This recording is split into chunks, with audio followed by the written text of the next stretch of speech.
नमस्कार, कशा आहात सगळेजण। आय होप तुम्ही सगळे खूप खूप छान असाल। यावेळी टायमिंग सांगितलं रात्रीचे 8:30 वाजलेले आहेत। आजचा वार शनिवार आहे आणि आजचा दिवस खूप बिझी गेला, त्यामुळे इव्हनिंगचे भांडे सुद्धा मी क्लीन केलेले नाही, तर सगळे उचलून मी टोपल्यात भरवून ठेवलेले आहेत। विचार केला की अगोदर रात्रीचा स्वयंपाक करायचा आणि मग सगळे भांडे एकत्रच क्लीन करायचं, आणि या नादामध्येच मला कधी कधी खूप लेट होत आहे। तर असो दिवसभर काहीतरी छोटी मोठी कामं आपण काढलो किंवा कुठेतरी बाहेर गेलो ना, त्यामध्ये भरपूर वेळ जात आहे आणि ही कामं मात्र अशीच राहून जातात, छोटी मोठी जी आहेत पण खूप इम्पॉर्टंट आहेत। रात्री 10-11 वाजले तरी पण काही हरकत नाही, ते भांडे मी क्लीन करूनच झोपत असते। तर आता इकडे मी करत आहे खिचडीची तयारी, आणि दिनेश काही भाज्या घेऊन आलेले आहेत, तर इकडे सगळ्या ताटलीत काढून ठेवलेल्या आहेत। काही मी धुवलेल्या नाही, धुवून फ्रीजमध्ये लावून ठेवणार आहे, पण आता अगोदर मी स्वयंपाकाची तयारी करून घेते। तर मेथीची भाजी निवडून ठेवायची आहे, तर अगोदर मीच निवडत होते। नंतर दिनेश म्हटला की मम्मी भाजी मी निवडून देतो, तोपर्यंत तू खिचडीची तयारी कर, म्हणजे थोडासा लेट झालेलाच आहे। बाबा पण जेवण करायला येतील आणि बाकीचे सगळेजण येतील, कारण आजकाल वातावरण असं झालं ना की पाऊस येत आहे आणि लाईट पण राहत नाही, आणि जेव्हा लाईट राहत नाही त्यावेळेस गॅरेजमध्ये कामं नसतात काही, त्यामुळे कधी कधी 8 वाजता कधी 8:30 वाजता असं येत आहेत। त्यामुळे स्वयंपाक पण थोडासा लवकर मला करायचा आहे। अगोदर कसं हे 9-10 वाजले तरी पण कामं चालू राहायची आणि वातावरण पण ठीक राहायचं, पण आजकाल वातावरण थोडंसं असं झालं ना, पाऊस असतं रिमझिम, अशामध्ये कामही चालत नाही आहेत। तर आता पटकन मी स्वयंपाक करून घेते। तर इकडं सगळ्या भाज्या मी काढून घेतल्या, म्हणजे खूप साऱ्या भाज्या टाकून मी खिचडी बनवत आहे, म्हणजे एक प्रकारचं मसाले भातच बनत आहे, पण जास्त मसाले यामध्ये मी टाकत नाही आहे। जसं तुम्हाला माहिती आहे जास्त मसालेदार मी असं स्वयंपाक बनवत नाही, जेही स्वयंपाक बनतो साधा सिंपल असतो। तर बटाट्यावरची साल काढली, चिरून मी पाण्यात टाकून ठेवलं, म्हणजे कलर चेंज होणार नाही। आणि इकडे शिमला मिरची घेतलेली आहे, टोमॅटो घेतलेले आहेत, कढीपत्ता कोथिंबीर सगळं घेतलेलं आहे। दिनेशने मेथीची भाजी निवडली, कवरमध्ये तशीच ठेवलेली आहे। जेव्हाही बनवायला घेऊ त्यावेळेतच मी ते धुवून घेणार आहे। अगोदरच धुवून ठेवलं पालेभाज्या तर काय होतं, लवकर ते खराब होतात, नासायला लागतात, आणि उद्या मेथीची भाजीच बनणार, म्हणजे जी भाजी म्हणजे लवकर खराब होते अशीच भाजी। म्हणजे खूप साऱ्या भाज्या आणतात, त्यामध्ये पालेभाज्या ज्या असतात ना, जसं मेथीची भाजी आहे किंवा शेपूची भाजी आहे, त्या अगोदर बनवत असते। तर उद्याचं तरी विचार झाला, म्हणजे नियोजन झाला की मॉर्निंगला काय बनणार आहे। तर इकडे हिरव्या मिरच्या मी चिरून घेतलेल्या आहेत, खूप सारी कोथिंबीर घेतलेली आहे, ही पण मी चिरून घेत आहे बारीक, आणि तांदूळ इकडे मी काढून घेतलेले आहे। म्हणजे कुठलीही रेसिपी बनवा त्याच्या तयारीलाच थोडासा वेळ जास्त लागतो, बाकी रेसिपी बनवायला जास्त वेळ लागत नाही। तर इकडे सगळे मी चिरून घेतलेले आहे, टोमॅटो पण मी चिरून घेतला। फक्त अद्रक लसणाची पेस्ट टाकून मी ही खिचडी बनवणार आहे, म्हणजे कांदा वगैरे मी काही घेतलेला नाही आहे। आणि तुम्ही म्हणत होता ताई व्हिडिओ तुझा लेट येत आहे, म्हणजे 2-3 दिवस झालं मी टायमिंग चेंज केलेली आहे, म्हणजे दररोज व्हिडिओ दुपारी 12च्या नंतर यायचा, म्हणजे कधी 12 वाजता कधी 12:30 वाजता, म्हणजे 12 ते 1च्या मध्ये मी पाठवत होते। पण आजकाल थोडंसं टायमिंग चेंज केलेलं आहे, कारण खूप धावपळ होत आहे, व्हिडिओ एडिट करणं, व्हॉइस ओव्हर देणं, परत ही घरची सगळी कामं, खूप धावपळ होत आहे माझी, म्हणून म्हणलं निवांत 4 वाजता व्हिडिओ पाठवायचा। तर दररोज आता दुपारी 4 वाजता तुम्हाला व्हिडिओ येतील, तर जरूर बघा आणि सुंदर सुंदर कमेंट करत राहा, आणि हो लाईक करायला अजिबात विसरू नका। तर इकडं सगळी तयारी मी करून घेतलेली आहे, आणि कुकरमध्ये 2 ते 3 चमचे तेल घेतलेलं आहे, मोहरी जिरं टाकलं, अद्रक लसणाची पेस्ट टाकलेली आहे, जीही भाज्या चिरलेल्या आहेत सगळ्या भाज्या मी एक एक करून टाकलेल्या आहेत। आवडीप्रमाणे आपण यामध्ये भाज्या टाकू शकता, जसं गोबी आहे, बिनीस आहे, जी भाज्या आपल्याकडे आहेत आवडीप्रमाणे आपण यामध्ये ॲड करू शकता। तर इकडं मी हिरवी मिरची, शिमला मिरची आणि बटाटा टाकलेला आहे, परतून घेतल्यानंतर मी अद्रक लसणाची पेस्ट पण टाकलेली आहे। जसं मी तुम्हाला म्हणत असते यामध्ये पाणी थोडंसं जास्त प्रमाणात आहे, तर तुम्ही म्हणत होता ताई जेव्हा तू फोडणी टाकशील त्यावेळी तो झाकून ठेव थोडा वेळ, तर आज भाज्या खूप साऱ्या आहेत त्यामुळे जास्त ती उडलेलं नाही आहे, तर चमचाभर टाकलं म्हणजे टेस्ट छान येतो। परतून घेतल्यानंतर मी कोथिंबीर टाकली, टोमॅटो टाकलं, परतून घेतलेलं आहे, आणि थोडीशी मेथीची भाजी धुवून चिरून टाकलेली आहे, म्हणजे छान फ्लेवर येतो याचा। परतून घेतलेला आहे। आता टाकूया मसाले, तर सुक्या मसाल्यामध्ये 1 चमचा धना पावडर, अर्धा चमचा लाल मिरची पावडर टाकलेली आहे, कारण हिरवी मिरची पण मी यामध्ये टाकलेली आहे, अर्धा चमचा हळदी पावडर टाकलेली आहे, आणि अर्धा चमचा मी यामध्ये एव्हरेजचा मसाला टाकलेला आहे, टेस्ट छान येतो या मसाल्यानं। परतून घेतलेला आहे, नंतर टाकलेलं आहे यामध्ये मी पाणी, म्हणजे आपण धुवून तांदूळ टाकून परतून घेऊ शकता, पण मी अगोदर पाणी टाकलेलं आहे, म्हणजे नंतर काय होतं तांदूळ धुवलेले आपण टाकला आणि परतून घेतलं तर तांदूळ तुटायला लागतात ते, आणि तसं तर यावेळेस मी ते जे उंच तांदूळ होते त्याचा भात बनवलेला नाही, अगोदर बनवला छान पण झालेला होता, पण यांना तितका आवडलेला नाही, म्हणजे सवय नसल्यामुळे त्यांना आवडलेला नाही असं वाटतं मला। म्हणजे दररोज आपल्या घरी या जे बारीक तांदूळ असतात ना, आता याचं नाव काय माहिती नाही, हेच भात दररोज बनत असतो, म्हणजे याचा टेस्ट याचं म्हणजे अशी सवय झालेली आहे। ते एक वेगळंच केलं ना, ते छान पण झालेलं होतं, तरी पण म्हणत होते नंतर एक करू नको, म्हणजे बघूनच वेगळं वाटतं, एकदम उंचूच, एक तर तांदूळ ते उंच होते आणि शिजून तर आणखीन डबल ते दुप्पट झालेलं होतं।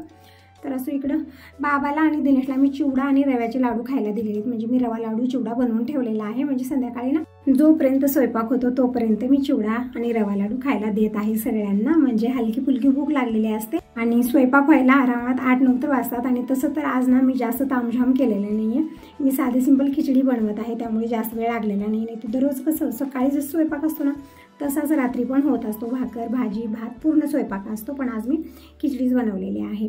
तिकडे जोपर्यंत त्या पाण्याला उकळी येत आहे, म्हणजे जे आधण ठेवलेलं आहे त्याला उकळी येत आहे, तोपर्यंत मी सगळा पसारा उचललेला आहे. तांदूळ पण 2-3 पाण्यात धुवून घेतलेले आहेत आणि इकडं उकळत्या पाण्यामध्ये तांदूळ मी टाकलेले आहेत. आता टाकूया यामध्ये मुगाची डाळ, आणि इथं जे छोट्या डब्यात मी डाळ काढून ठेवलेली होती ती संपलेली आहे, म्हणून मी वरचा डबा काढून घेतला. पण आता वरी थांबल्याने डबा भेटत नव्हता, मला घ्यायला येत नव्हता, म्हणून मी काय केलं इथं जी चॉपर आहे त्यामध्येच काढून घेतलं, कारण आता द्यायलाही कोणी नाही आणि मला पण आता खालीवर जरा खूप होणार होतं, त्यामुळे मी यामध्येच काढले. तोपर्यंत आता नंतर डब्यात भरून ठेवते. तर अगोदर मी या खिचडीमध्ये 1 कप भरून मुगाची डाळ टाकलेली आहे. म्हणजे मुगाची डाळ खूप छान असते, हलकी असते, पचनाला पण छान असते आणि टेस्ट पण छान येतो खिचडीचा. तर इथं काय झालं ना, मी अगोदर ही टोपण लावलं आणि नंतर बघितलं की शिटी का होत नाही, पण मी कुकरचं टोपणच चेंज केलेलं आहे. म्हणजे दोन्ही कुकर 5-5 लिटरचे आहेत आणि याचं थोडंसं वेगळं दिसत आहे, ते माठ आणि शिटी पण होत नव्हती. मग नंतर त्या ज्या कुकरचं टोपण आहे ते मी त्याला लावून ठेवलेलं होतं, म्हणजे थोडंसं कन्फ्युजन झालं, नंतर त्यालाच लावलं, मग शिटी ते झालेली आहे. तर आता जोपर्यंत की इकडं खिचडी बनत आहे तोपर्यंत बाकीची कामं आवरून घेऊया. तर इकडे ही मुगाची डाळ जी चॉपरमध्ये मी काढली होती ती डब्यात काढलेली आहे आणि चॉपर ठेवून देते, म्हणजे अशी छोटी मोठी कामं होऊन जातात, त्यामध्ये थोडासा लेट होतो. आणि भांडी बघू शकता इकडं ढिगारा लागलेला आहे भांड्याचा, म्हणजे इव्हनिंगला क्लीन केले नाही त्यामुळे खूप सारी भांडी आता झालेली आहे. जोपर्यंत इकडं खिचडी बनत आहे तोपर्यंत मी भांडी क्लीन करून घेते. नंतर खूप सारे होतात, म्हणजे सगळ्यांचे जेवण झाले ना खूप सारे होतात, किचनवरती बसणार नाही तितके भांडे जे आहेत ना, म्हणजे इतकी सीग लागते भांड्याची. तर म्हटलं जितकी झालेली भांडी आहे तितकी आता घासून घ्यावी, नंतर मग जेवण झाल्यानंतर पण असेच भांडे पडत असतात. तर इकडं भांडे अगोदर मी सगळे धुवून घेतलेले आहेत, कारण ही भांडे ना दुपारपासून पडलेले आहेत त्यामुळे हाडकलेले पण आहेत. धुवून घेतल्याने भांडी मी घासून घेत आहे आणि धुवून घेते. तोपर्यंत खिचडी पण बनलेली आहे, म्हणजे कुकरला 2 शिट्या झालेल्या आहेत. तोपर्यंत सगळी भांडी मी घासून घेतलेली आहे, धुवून घेतलेली आहे आणि आता किचन मी स्वच्छ करून घेते आणि आता सगळ्यांना जेवायला वाढू. आणखीन हे पण आलेत, मला वाटलं लवकर येतील, पाऊस येत आहे पण आणखीन आलेले नाही. तर म्हटलं बाबांना ना थोडंसं लवकर जेवण करायची सवय आहे, 8 वाजता 8:30 वाजता जेवण होतं दररोज त्यांचं, सकाळचं असो किंवा रात्रीचं असो. तर आता अगोदर मी बाबाला आणि दिनेशला जेवायला वाढते, म्हणजे दिनेश पण आजकाल लवकर उठते 5 वाजता. काही दिवस अगोदर पण तो रनिंगला जात होता आणि काही दिवस आतमध्ये गॅपच झाला, गेला नाही आहे तो, अभ्यास वगैरे राहायचा. आता परत सुरू केलेला आहे, 5 ते 5 वाजता उठतो आणि रनिंगला जातो, काही कडधान्य वगैरे खात असतो. त्यामुळे मी म्हटलं थोडंसं लवकर झोप, म्हणजे झोप होणंही गरजेचं आहे. रात्री झोपायला लेट, परत 5 ते 5 वाजता उठणं, मग यानं तब्येत पण बिघडू शकते. तर इकडे बघू शकता एकदम मस्त असा हे खिचडी बनलेली आहे, म्हणजे एक मसाले भातच बनलेला आहे. यामध्ये मी काही खडे मसाले पण टाकले, जसं 2 तेजपत्ते टाकलेले आहेत आणि 2 विलायची पण मी यामध्ये टाकलेली आहे, 1 दालचिनीचा तुकडा. म्हणजे जास्त मसाले टाकले तर हे म्हणतात की मसाले वगैरे टाकू नको, साधे सिंपल बनव, पण थोडंसं टाकलं फ्लेवर छान येतं यामध्ये म्हणून टाकलं. आणि आता अगोदर मी शोधून काढून ठेवते बाजूला, म्हणजे त्यांच्या तोंडात एकही जर गेलं मग म्हणतात की खडे मसाले टाकले ना, तुला म्हणतो ना टाकू नको, त्यांना आवडत नाही आहे, पण खिचडी खूप छान बनते. आणि इकडं बाबांना म्हणजे कसं आहे ना, सगळ्यांना वेगवेगळं लागतं. बाबांना ना खडे मसाले टाकले काही प्रॉब्लेम नाही, पण बटाटा टाकू देत नाही, ते बटाटा काढावा लागतो. तिकडे शोधून बाबांच्या ताटलीमध्ये बटाटे मी काढले, दिनेशच्या ताटलीमध्ये ठेवलेले आहेत आणि साधा भात जे आहे ना ते बाबांना दिलेला आहे. म्हणजे सगळ्यांचं एक वेगवेगळंच आहे, यांना खडे मसाले आवडत नाही आहेत, बाबांना बटाटा आवडत नाही आहे, सगळ्यांचं वेगवेगळं. तसं इकडं बटाटे काढून बाबांना दिलं, परत इकडं खडे मसाले काढून यांना देणार आहे. दिनेशला आणि मला सगळं चालतं, ते बटाटा असो किंवा खडे मसाले, काही टेन्शन नाही आहे. तर इकडं अगोदर हे दोघंजण जेवण करतील गरमागरम मसाले भात, तोपर्यंत मी बाकीची कामं आवरून घेते, म्हणजे सगळेजण येतील मग आम्ही सगळेजण एकत्र जेवण करू. तसं कालचा दिवस असा गेला, हा दुसरा दिवस आहे, आजचा वार रविवार आहे. तर सगळ्यांना हॅपी संडे. आपल्यासाठी हॅपी राहत नाही, पण ज्यांना सुट्टी आहे त्यांच्यासाठी तरी संडे हा हॅपी असतो, कारण दररोज त्यांना शाळेत जायचं, ऑफिसला जायचं, इकडे तिकडे खूप धावपळ होत असते. आज मात्र थोडंसं आराम असतो त्यांना, पण आपली डबल ड्युटी असते. आपल्याला संडे कधीच हॅपी नसतो, संडेच काय कुठलाच वार आपल्याला हॅपी नसतो, दररोजची धावपळ आपली असतेच असते. आणि तारीख सांगेन तर 20 जुलै आहे आज, म्हणजे तारीख, वार आणि टायमिंग तुम्हाला सांगितलं तर समजतं की कधीचा व्हिडिओ कधी तुम्हाला येत आहे. आणि हो, व्हिडिओ आजकाल थोडेसे लेटच येत आहेत आणि टायमिंग पण मी चेंज केलेली आहे. तर इकडं आमचे राजकुमार काय करत आहे तर दीपकचा फोटो घेऊन बसलेला आहे. हा फोटो ना अगोदरच करून आणला, म्हणजे दीपकला कोणीतरी गिफ्ट दिलेलं होतं त्याच्या मित्राने. तर ते फोटो जे आहे ना आम्ही अशीच ठेवलेली होती, कारण इथं समोर ठेवलं तर हवा खूप येते, त्यामुळे काहीच राहत नाही. आणि तसं तर हे ठीक आहे, फोटोला ग्लास वगैरे नाही, पडलं तरी काही टेन्शन नाही आहे. जे ग्लास असतात ना वरती फ्रेम जास्त, ते फोटो असे समोर ठेवायला जमत नाहीत, हवा खूप येते आणि ते पडायला लागतात. त्यामुळे ना हे फोटो मला वाटलं की ग्लास नाही यावरती, त्यामुळे ठेवूया. पण धूळ खूप होणार होती, कारण त्यावरती काहीच नाही आहे, एकदम अशी आहे. आणि आपण जर कपड्यानं वगैरे पुसलं तर ते खराब होणार होते. मग दिनेशने काय केले, ते एक जे पेपर म्हणजे कवर असतं ना, ते कवर याला चिटकवत आहे अशा पद्धतीने. म्हणजे हे कवर खूप छान आहे. तर हे कवर आम्ही कशासाठी मागवलेलं होतं, म्हणजे ऑनलाईन मी घेतलं, इथं काही भेटलेलं नाही आहे आम्हाला. हे स्वतःहून फोल्ड होतं मागच्या साईडला, जसं आपल्याला ज्या वस्तूलाही लावायचं आहे. जसं आता प्लेट आहेत, लक्ष्म्यापुढे आपण फराळ ठेवतो, मग प्लेट ठेवतो, मग त्यावरती काही झाकलं तर ते दिसत नाही फराळ, मग त्याच्यासाठी असे कवर आपल्याला लागतात. आणि हे कवर इतकं छान आहे की ते स्वतःहून खाली फोल्ड होतं, जशावरती आपण ज्यावरती आपल्याला ते टाकायचं आहे आपण टाकलं, स्वतःहून फोल्ड होतं. इथं फोटोला पण तसंच झालेलं आहे. थोडंसं दिनेशने खराब झालं, काढून टाकलेलं होतं.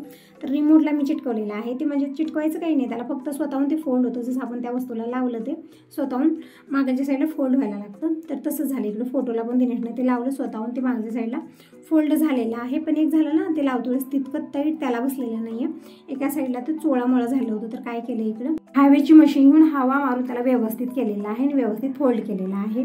आणि ती फोटो आम्ही ठेवलेली आहे समोर, खूप छान वाटत आहे, म्हणजे असंच आतमध्ये ठेवून दिलेली होती. तर आज मी काढलेले खूप साऱ्या फोटो आहेत, पण ठेवायच्या कुठं हे टेन्शन आहे. ठेवायचं कुठं, समोर ठेवलं तर हवेनं पडतं, कुठंतरी अशी जागा करावी लागणार की व्यवस्थित राहावं, ते किती हवा असली तरी पडू नये अशा पद्धतीनं. तर बघूया आता त्याचा मुहूर्त, त्याचा नंबरही यावा लागतो. आपण म्हणल्यानं काय होतं, सगळं योग्य वेळी स्वतःहून होतं, ते असं म्हणलं जातं आणि ते बरोबरच आहे, एकदम करेक्ट आहे. तर आता स्वयंपाकाला सुरुवात झालेली आहे. आज थोडंसं निवांत स्वयंपाक होत आहे, कारण दिनेश कॉलेजला जाणार नाही आहे. तर थोडंसं निवांत ज्या दिवशी म्हणजे सगळेजण जातात त्या दिवशी 8 वाजेपर्यंत पूर्ण स्वयंपाक होतो. स्वयंपाक म्हणजे किचनपासून मी फ्री होते. पण कसं असतं ना, रविवारी उलट डबल काम आपल्याला लागत असते, निवांत आपण करत असतो. कारण एक डोक्यात चालत असताना की आज कोणी कुठं जाणार नाही आणि त्या नादामध्ये पूर्ण दिवस त्या स्वयंपाकातच घालायचं. तर आज मी वरणासाठी उडदाची आणि हरभऱ्याची मिक्स डाळ लावलेली आहे, म्हणजे मिक्स डाळीचं वरण बनवत आहे. दररोज तुरीचंच बनतं. आणि बनणार आहे सुशेला नाश्त्यासाठी. तर सुशेल्याची पूर्ण तयारी मी करून ठेवलेली आहे, म्हणजे कांदे खूप सारे मी साल काढून इकडे चॉपरला चिरून घेतलेला आहे, हिरवी मिरची चिरून घेतलेली आहे, टमॅटो पण चॉपरला चिरून घेतलं, म्हणजे कमी वेळात झटपट चिरून झालेला आहे. आता अगोदर मी इकडे वरणाची तयारी करत आहे. तर उडदाच्या वरणाला स्पेशली आपल्याला हिरवी मिरचीची पेस्टच टाकायची आहे, म्हणजे लाल मिरची पावडर टाकली तर फ्लेवर येणार नाही याला, म्हणजे हिरवी मिरचीचा फ्लेवर उडदाच्या वरणामध्ये खूप छान येतो. तर इकडं हिरवी मिरची पेस्ट टाकलेली आहे, चवीपुरतं मीठ, हळदी पावडर टाकलेलं आहे. वेगळे मसाले यामध्ये काहीच टाकणार नाही. आपण जास्त मसाले या वरणामध्ये ॲड केले तर याचा टेस्ट बदलतो आणि ते चवीला पण लागणार नाही. त्यामुळे कुठलेच मसाले टाकायचे नाही, एकदम साधं सिंपल वरण बनतं आणि खाण्यासाठी खूपच चविष्ट लागतं. तर इकडं मी सगळे मसाले टाकले, म्हणजे मसाले काय, हिरवी मिरची, लाल मिरची पावडर, हळदी पावडर इतकंच टाकलं. रवीनं मी ते घोटून घेतलं. नंतर मी चिंचेचे पन्हं टाकलेलं आहे, हिरवी चिंच असली ते पण टाकू शकता, त्यानं कलर पण छान येतो आणि चव पण छान येते. पण आता आजकाल हिरवी चिंच तर भेटत नाही, म्हणून लाल चिंचेचंच पन्हं मी टाकलेलं आहे, जी पिकलेली चिंच असते. आणि थोडंसं गरम पाणी टाकलं. तर वरणाची पूर्ण तयारी झालेली आहे. आता फक्त तडका द्यायचा राहिलेला आहे.